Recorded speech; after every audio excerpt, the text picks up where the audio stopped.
All right, everyone, let's talk about average function value in today's video. So if I were to give you a few numbers, say 2, 3, 4, 5, and 6, what would be the average value of that? Well, we would take 2, add 3, add 4, add 5, and add 6. And then divide it by, well, we have 1, 2, 3, 4, 5 numbers, right? So this would be 8 and 8, 16, 20. This would be 20 over 5, or 4. So the average of these values is equal to 4. So how do we extend this to a function on a whole interval? Well, let's look at the actual process of what we're doing here. What we're doing is we're adding up all the values, and then we're dividing by the number of values.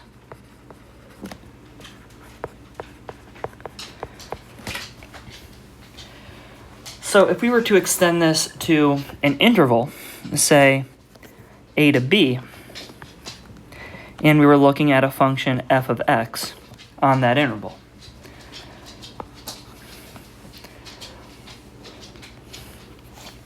so the average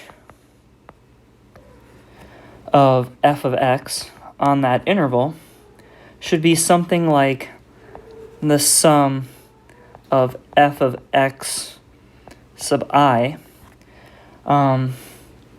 divided by the number of things. And we can say I goes from 1 to n. And this would give us an approximate value of the average of x. But let's extend this, because we know that this is related to the integral from a to b of f of x dx. So this is the sum, right? This is the sum of all values on the interval from a to b. Okay. But this isn't the average value. So what we're going to have to do is we're going to have to divide by the number of possible values. And this is going to translate to just the length of the interval.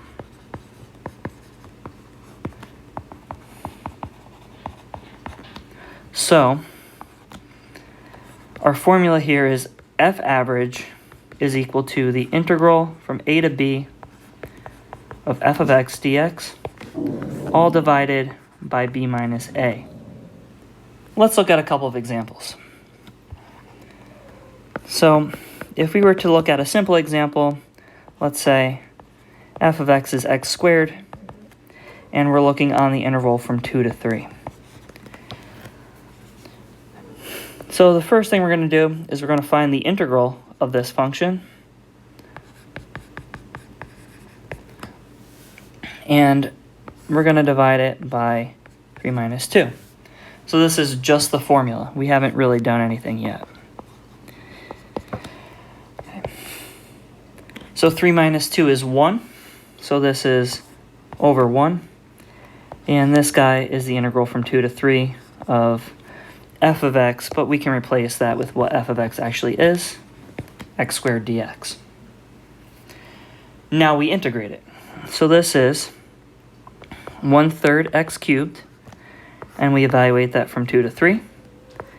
And so this is 1/3 times 3 cubed minus 2 cubed. 3 cubed is 27, 2 cubed is 8, and the average value is going to be 19 over 3. Okay. For our next example, let's look at f of x is, let's say, cosine of x. And we'll look on the interval from 0 to pi over 6. Okay. So, taking a look at what this function looks like, cosine kind of looks like this. And from 0 to pi over 6 is probably somewhere around here. Okay. We know it caps out at 1, so a good check, a good intuition for this is that if our average value is bigger than 1 or less than -1, we did something wrong. But let's go ahead, go through the procedure, and do it step by step. So first we'll write the formula. F average is the integral from a to b of f of x dx over b minus a. Okay. What's a? Let's identify a, that's 0. Let's identify b, that's pi over 6. And f of x is already given to us. It's cosine of x. So our average function value is 1 over pi over 6 minus 0 times the integral from 0 to pi over 6 of cosine of x dx. Pi over 6 minus 0 is pi over 6, and then 1 over pi over 6 is 6 over pi. And now we have to look at the integral from 0 to pi over 6 of cosine of x. The integral of cosine is going to be positive sine because the derivative of sine is cosine. And we're going to evaluate that from 0 to pi over 6. And this whole thing is going to be multiplied by 6 over pi. So this tells us that this is 6 over pi, sine of pi over 6, minus sine of 0. Okay. Sine of 0 is the easy one. It's just 0. So we have 6 over pi sine of pi over 6.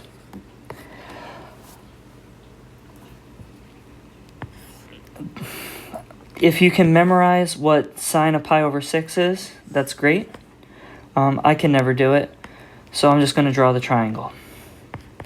Pi over 3, pi over 6, and this is a right angle. So this is 1, 2, not 2. 2 is the hypotenuse, and square root of 3. So sine is opposite over hypotenuse. So this guy is 1/2, so this is 6 over pi times 1 over 2, or 3 over pi. Is this between -1 and 1? Yes, because pi is bigger than 3, and so 3 over pi is less than 1. So F average is going to be 3 over pi. Right. Thank you for watching. If you have any questions, comments, or concerns, leave them in the comments, and I will see you in the next video.